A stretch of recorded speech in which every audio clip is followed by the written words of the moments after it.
this is where you, if you were to be doing sit-down business, this is where you do it? Yeah, and I know Not a lot this- going on.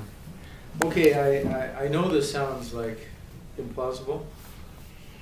So I've been president here since July 1 of '86. I have never sat in that chair. You know, maybe it goes back to my populistic upbringing, but it's like if you're sitting behind a desk, it's like, oh, so you're better than somebody else? Is that the reason you decide not to? Well, yeah, I'm on the phone. Most of my work is on the phone, just calling various people. And then, you know, like a meeting here in the office, and then I have a little conference room next door there. I was not a good student in high school. You know, I just didn't work at it very hard. Are we talking C's? Yeah. C+. I'd say mainly C's. And of course, I didn't work either. So my dad was able to send me on to school, and I went to school way, way out in Washington, Pacific Lutheran University. And again, I know nobody. I mean, no relatives, no friends, and so there I am out in Tacoma, Washington, and I'm 17 years of age. And my high school English teacher said, don't even think about going on to college.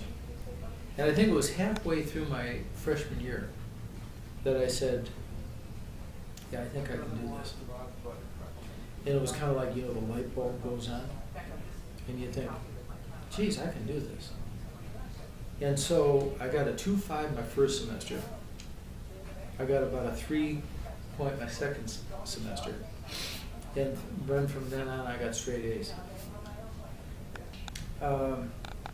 Halfway through my sophomore year, I actually thought to myself, I think I want to get a PhD. And so I graduated cum laude, graduated with about a 3.3, and got a teaching assistantship to Washington State University, you know, to get a MA in history. And I did well enough there so that after that I was able to get scholarships at Stanford, Michigan, Northwestern, Vanderbilt, and Minnesota. And I went to Michigan, got a PhD. And so I had a PhD at like age 23. And it's kind of like, geez, if I can do it, anybody can do it. You know, it's just a matter of application. And, you know, I found, I think Henry David Thoreau said, when you trust people, they trust you back. And when you treat them greatly, they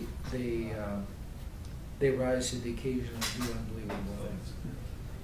So I really figured out after a couple of years that if you have good people and you delegate authority and responsibility, that 9 out of 10 will start working at an even higher level because they know you trust them. Then there was an opening at Southwest State University in Marshall. And even though I'd never been a dean or a department head, I had a shot at that because I have a PhD in history. And people, they were ready to close the place down, actually. So I came there in 1977 and actually saved the place. And I spent my first 4 months just working with the faculty saying, hey, we've got to start a partnership here. Otherwise, everyone's going to lose. And then once I did that, James, there was some really good people there. Their enrollments had dropped to the point where, you know, it was just kind of hang on by your fingertips. So I started going into high schools. So between September and that next March, I was in 90 high schools. I was going into about 10 high schools a week. Nobody's ever done anything like that, and no one will ever do anything like it again. Then on top of it, I did about 100 Rotary, Kiwanis, Chamber of Commerce talks. The enrollments went up the next year by about 35%. And now Southwest State is one of the premier liberal arts colleges. So I learned a lot about leadership there.